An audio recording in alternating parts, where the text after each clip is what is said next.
surreal. Hoje o ministro Alexandre de Moraes simplesmente parou o julgamento do Bolsonaro no meio da sessão para fazer palanque político, para falar de um assunto que não tinha nada, mas nada que ver com o que estava sendo julgado.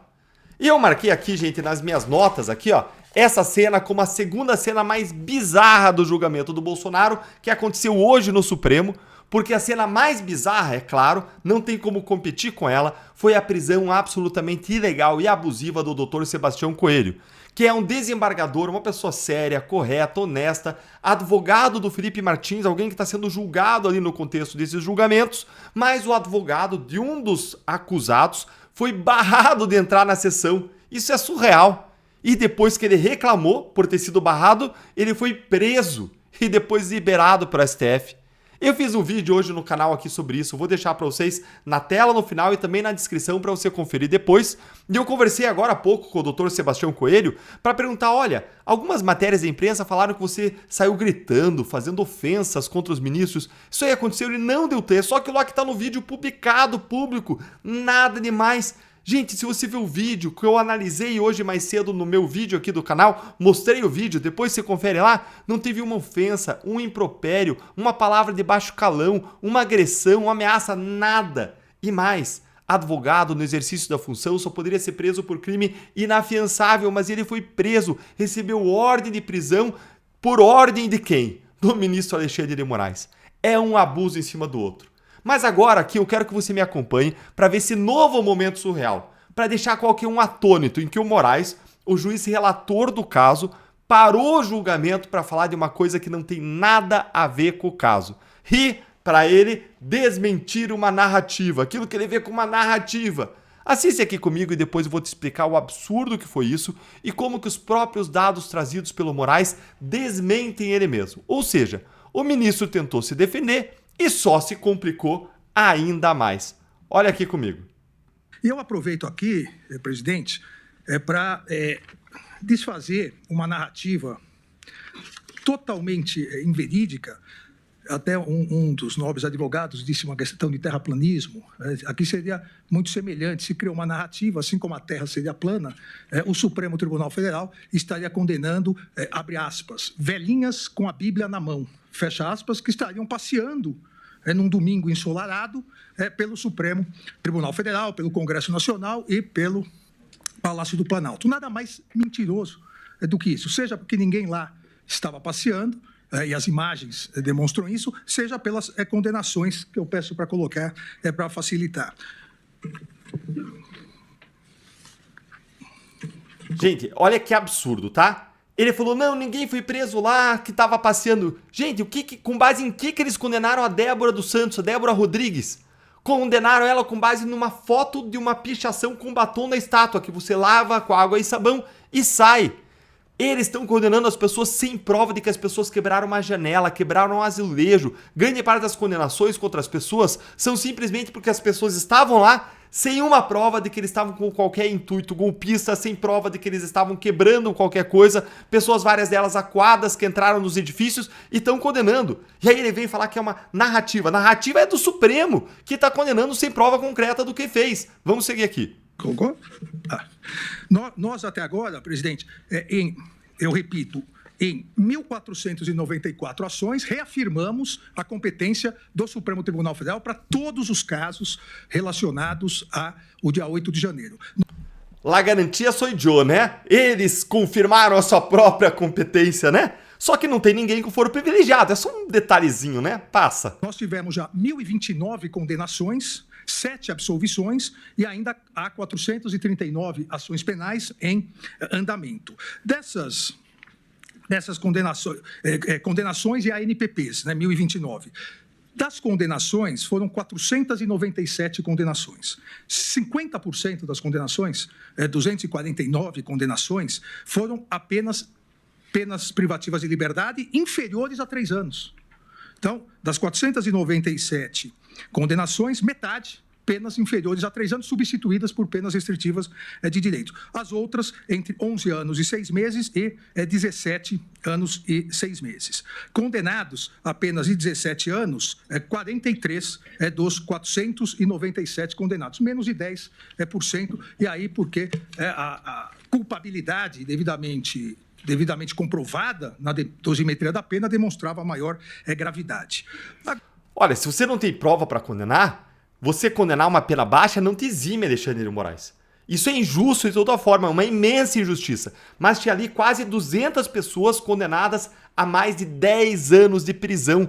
O que significa que essas pessoas vão ser privadas da vida, da liberdade, do convívio com a família, de tudo, por muito tempo, de modo absolutamente injusto. Segue aqui. Agora, o importante aqui, presidente, isso é muito importante, é que das 497 condenações, só 43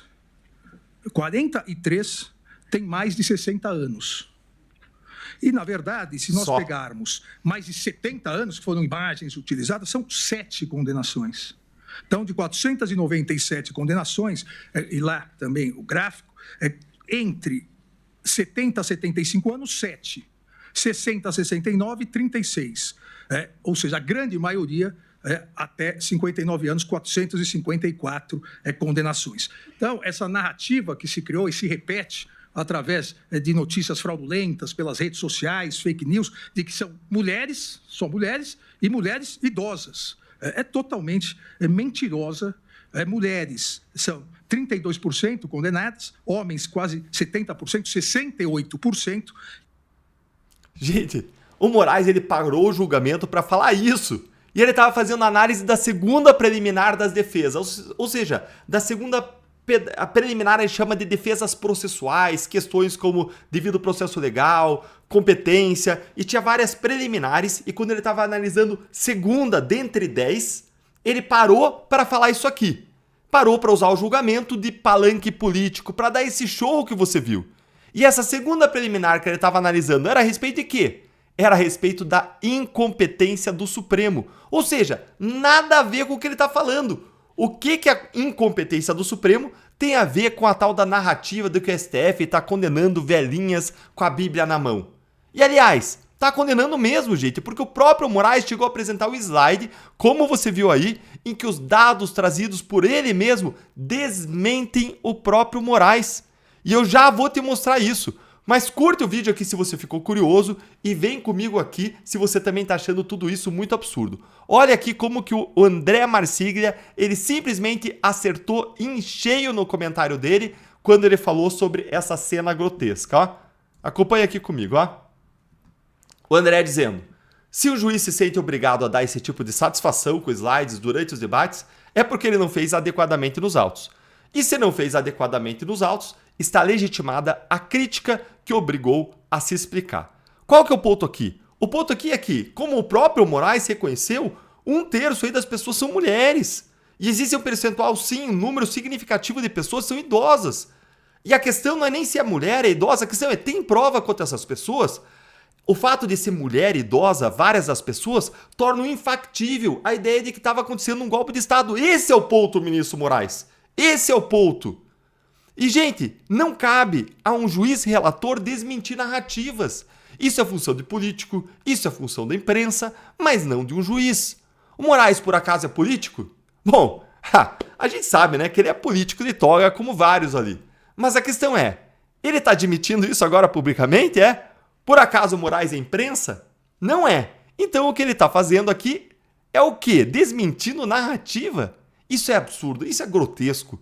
A conduta do Moraes aqui, ela diz tudo o que você precisa saber sobre a natureza política desse julgamento contra Bolsonaro.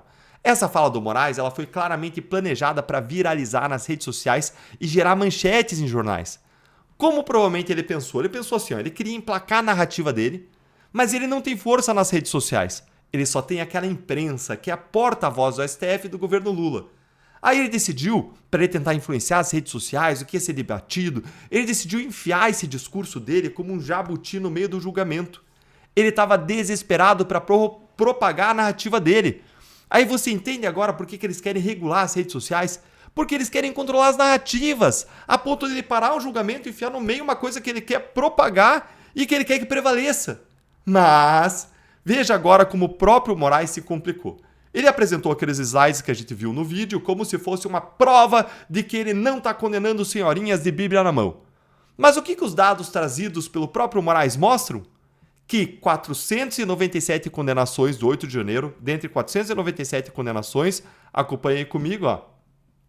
Dentre 497 condenações, 43 são de pessoas com mais de 60 anos. Aqui tá errado, aqui tá aparecendo 40, mas são 60 anos. É só somar aqui, tá? Das 497, 43 pessoas são idosas, com mais de 60 anos. Tinha 7 pessoas com mais de 70 anos. Tá bom, Moraes, que exército é esse que vai dar um golpe com pessoas idosas? Pior ainda, os dados mostram que, na verdade, 10% dos condenados são idosos. 32% do total são mulheres. Que exército que é esse que vai dar o golpe com idosos e mulheres entre eles? Moraes tentou desmentir a narrativa e só conseguiu, na verdade, confirmar a narrativa. E eu vou encerrar com esse comentário perfeito aqui do Enio Viterbo. Dá uma olhadinha aqui comigo, ó. Moraes simplesmente utilizou uma sessão de julgamento de um processo para responder narrativas das redes sociais. Os dados apresentados não têm nenhuma relação com o processo que está sendo julgado. Nenhuma. Isso é apenas para responder os seus críticos pessoais. Bizarro. Bizarro. E agora eu quero ouvir a sua opinião. Me conta o que você achou dessa postura bizarra, grotesca do Moraes de usar o julgamento do Bolsonaro como palanque político, como um modo de entubar a narrativa dele, de enfiar a goela abaixo a narrativa dele. E curta o vídeo, se inscreve no canal, clica no sininho, porque eu estou fazendo essas análises em tempo real desse julgamento. Logo que as coisas acontecem, eu vou estar analisando aqui para vocês, e assim você vai ficar por dentro de todas as novidades que eu vou trazer aqui para você.